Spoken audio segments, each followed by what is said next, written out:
Hey everybody, we all love physical board games and sitting around a table, but sometimes maybe you want to play a digital version. I'm going to try out this game on Steam. Stick around and see what it's all about. So as I mentioned in the intro, if you've already played Galaxy Trucker, you don't really need to stick around for the rules. But for those of you who've never played it before and are interested in playing, there is a tutorial mode. So again, this is through Steam, and you can go through the tutorial here, and it will walk you through how to play the game. Now, the big thing with Galaxy Trucker is what you're doing is you're building your ship on the fly. And so when you're playing with multiple people, which you will, you're all grabbing tiles at the same time. The key is you can't flip the tile over until it's over your board. Bring it over to your board, flip it over, look at it, see where you want to place it.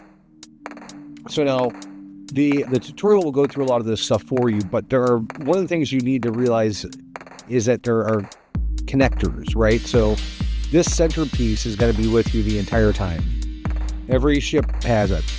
When you see these three, it means that it is a universal connector and can connect to anything. Then you're going to see some of them that only have two, or some of them that only have one connector, and only those can connect to each other.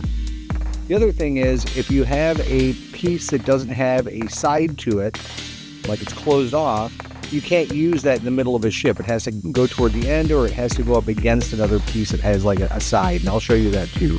So let's go ahead and we'll go through the tutorial here. So this is basically the overview of your ship. You're going to see the ship has some components here. One of them are these circular areas. These are your crew compartments. So during missions that you do, you're going to need some crew, and this is where your crew will go. You'll see that there are storage areas like these red boxes here, and you'll see these white boxes. The white boxes can hold any color of cargo that you want. Red ones can only handle red's considered like hazardous, so you need to worry about that. Then you're going to see that you have these goofy looking things up here. These are your lasers. Whenever you see a component that has these green battery cells on it, it means that to use it, you have to exhaust battery power. These are your batteries here. So if you have a whole bunch of these things that require battery power, some engines require this as well. These are your engines here. If during the game you need to activate them, you're going to need to spend battery power. So if you're heavily relying on that, then you're going to need to make sure you have a lot of them. There are some other more advanced rules as far as when you start getting aliens. Aliens have different habitats that you need to have on board for you to be able to use them. There are also some placement rules as far as where you can place engines and lasers. Lasers can go anywhere, but you can't have anything in front of them. Same thing with engines. Engines can go anywhere, but there can't be anything behind them. You remember that when you're putting all this stuff down. Part of this is also you're grabbing this stuff all simultaneously, but there's also a time limit. So, how quickly you can finish your ship determines on if you go first or where in the turn order you go. So as you're grabbing this stuff, you're thinking about, hey, if I finish my ship first, I get first pickings of everything that comes up, good or bad. Anyway, so that's the overview of how to build your ship. There are cards that come up that you'll pull throughout the game. Some of them will be, for instance, like an abandoned ship. If you notice here, it says -3, and it shows crew. That's your crew symbol or aliens. That means you're going to have to sacrifice 3 of your crew members to be able to get this card. This card gives you 4 money. Also, for instance, slavers. When they attack, they take 2 of your crew members. They require 4 lasers to defeat, and if you defeat them, then you get 3 money. These are meteors. They come flying at your ship. Depending on how big the meteor is, depends on if you can deflect it. One of the things we did not see in that example of the ship were shields. There are shields available, and you have to place them on your ship somewhere. And those also require battery power, so you got to think about that. So we're going to run a bunch of these cards throughout every game. So as you can probably tell, money is one way to gain victory points, basically. And you get money from also collecting cargo.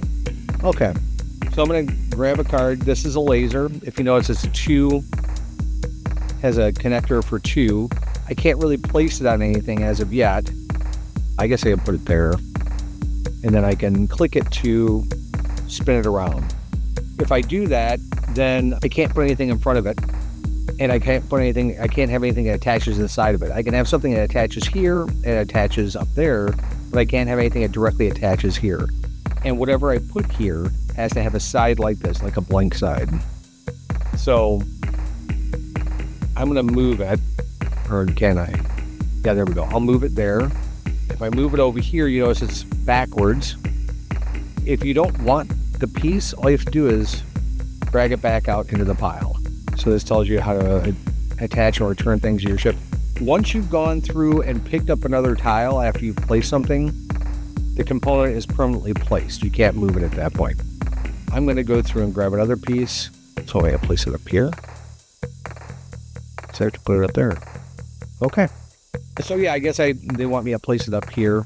And again, when you take a component from the pile here, this automatically gets welded into place, and so you can't use it anywhere else. Let me go through and grab another piece. More cargo. So also, when you have, these are your connectors, it gives you an example of the single, the double, and the universal. Also, when you have connectors that face the outside of the ship, those are potentially weaknesses. So if you get attacked and there are the amount of these things that are hanging out there, if they're all the way down your ship, then you can lose points for that.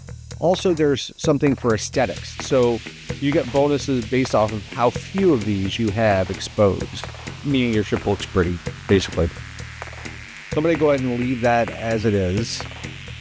It goes through and tells you your connectors must match. You can't do that. You can't have a blank side against anything. And yeah, it will tell you what you're doing and help you. Exposed connectors sticking out of the ship are allowed, but not recommended. So as I was mentioning before, if you have exposed connectors facing outward on your ship, it can cause some problems for you in the future. Some cards will say specifically, depending on how many exposed connectors you take damage, or raiders, or what have you. You'll see those cards as we play through. As I mentioned, cabins contain crew members. 2 go into your starting, which is your starting area, and then 2 go into each additional cabin. So right now we have 2, 4, 6 crewmen. So I'll go ahead and leave it there. Cannons pointing sideways and backwards have half strength. So this, because it's only one tour, it'd be like a half point. And this would be a 1-pointer. So let's move the cannon here. Okay.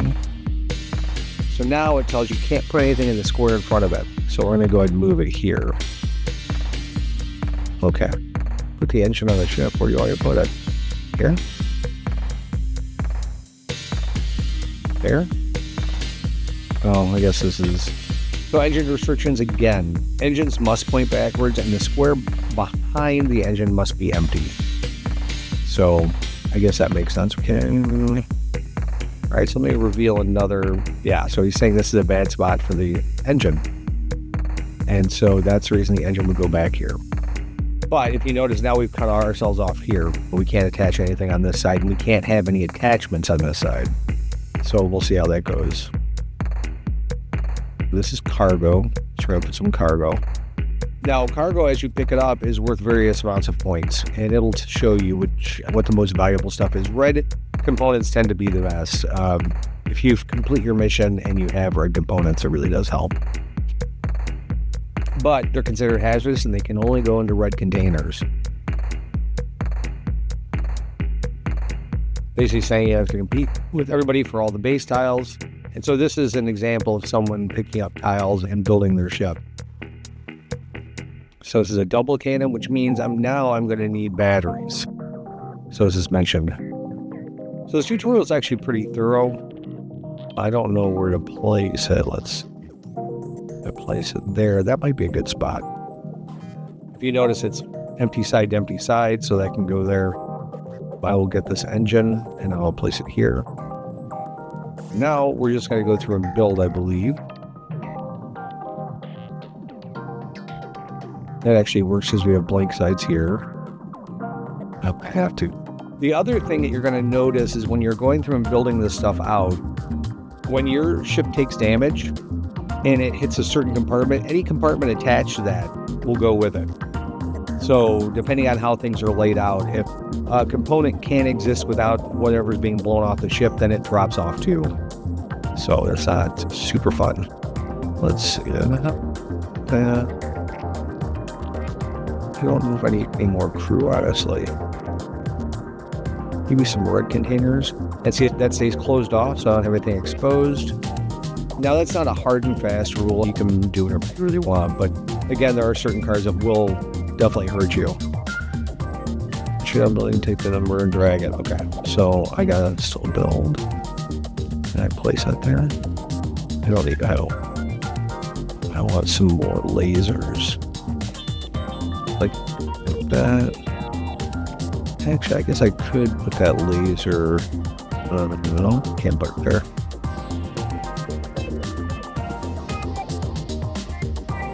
So I think I have enough batteries for everything so far.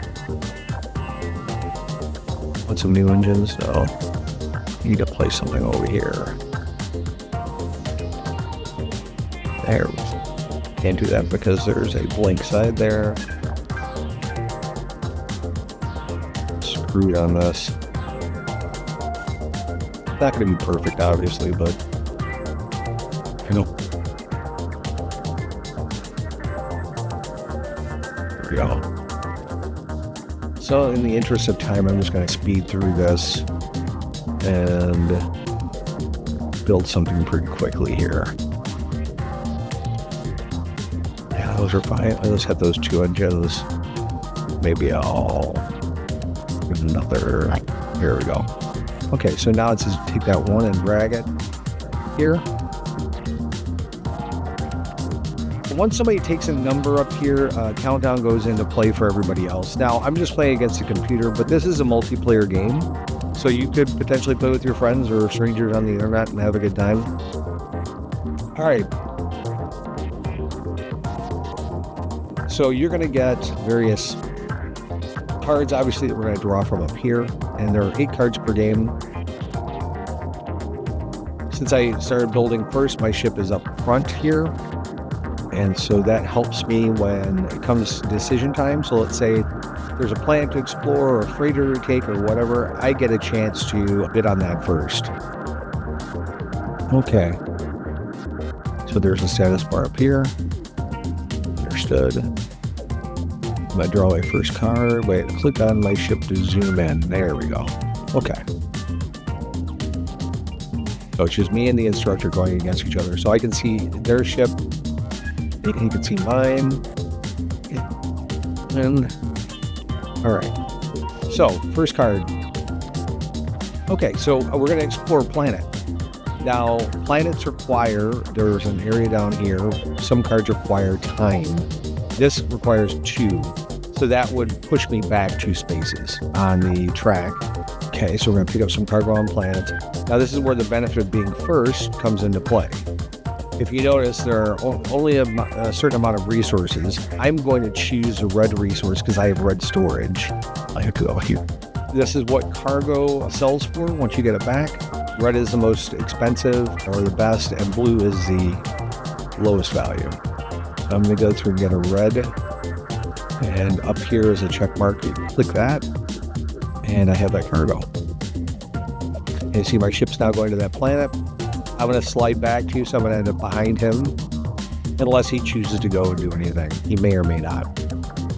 So this number here, how many flight days you lose. This is all on a track, so players in first get the first chance of opportunities, but they also have to face enemies first. So let me go ahead and load my cargo. I need to put that there. This yellow can go in the red if I wanted to. I'm just going to put it there. And okay. Oh, so you can't click on the adventure card to see exactly what's going on. All right, let's go through and pick another card. Abandoned station. So since I'm not first, I don't get an opportunity to go to this. If he wants it, he got it. So he sacrificed 4, or you need to have at least 4 crewmen available to go ahead and do this. He got 2 cargo out of this, but it also took him 2 days off track. So we'll click on the card real quick. So you have to have at least 4 crew members to do that. Also, if your ship ever gets down to 0 crew members or 0 engines, your game is over.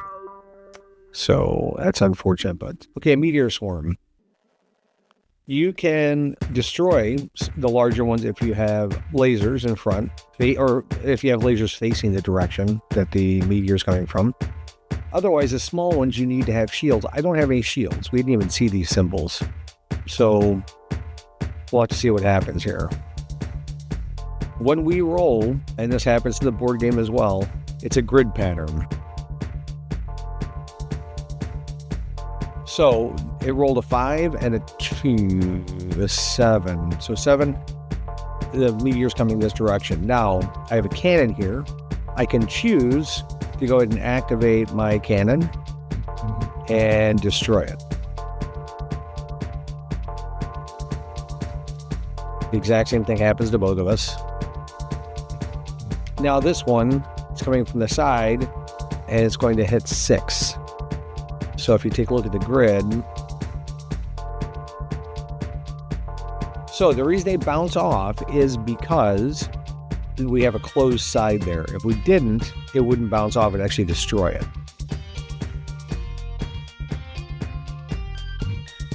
So if it had hit him, this is all about shields, and you can read all about this if you decide to play the game, but shields deal with 180 degrees basically in front of your ship. So if you want to protect the front of your ship and the back of your ship, you get one facing forward and one facing backward. But we don't have any shields. As a matter of fact, I don't think they were offered. Large meteor in column 8. Shields cannot protect against large meteors. Thus he lost his cargo hold. Now, if there was something that was attached to that only held on to that, he would lose that as well. And he lost a compartment, which means he's -1 on points. Okay, so that's basically how this is played. I'll go through this very quickly and finish it up. So for this abandoned ship, I have enough crew members to go ahead and take it, but I believe I have to sacrifice them. I will select these two, and they will go over and grab the ship and fly away with it. So I've lost 2 crew members. Hopefully I don't need those in future. All right, let's go. Okay, so this is Stardust. So this is what I was talking about. If you have open ports on the outside, you get -1 for each one of those that is exposed. And so those can cause problems. Pirates now. All right, so they're going to try and fight me. I need at least 5. I will power up this. So I'll power up that. And that's 6. If you notice, this is the value that I have to beat. And so I'll get $4 for doing that.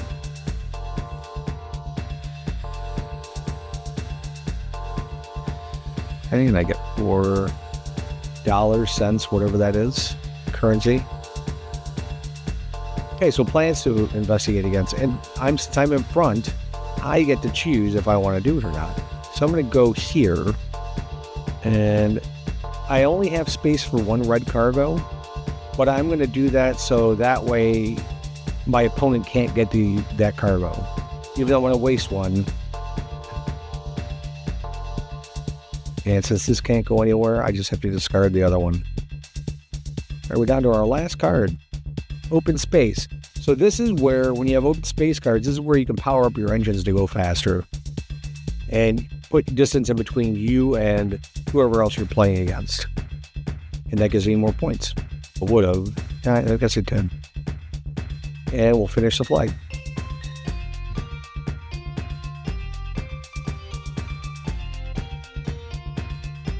So a big winner.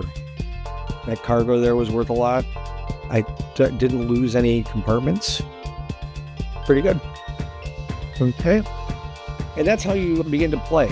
The main mode is similar from the standpoint of building your ship and everything, but eventually you'll unlock larger layouts for your ships.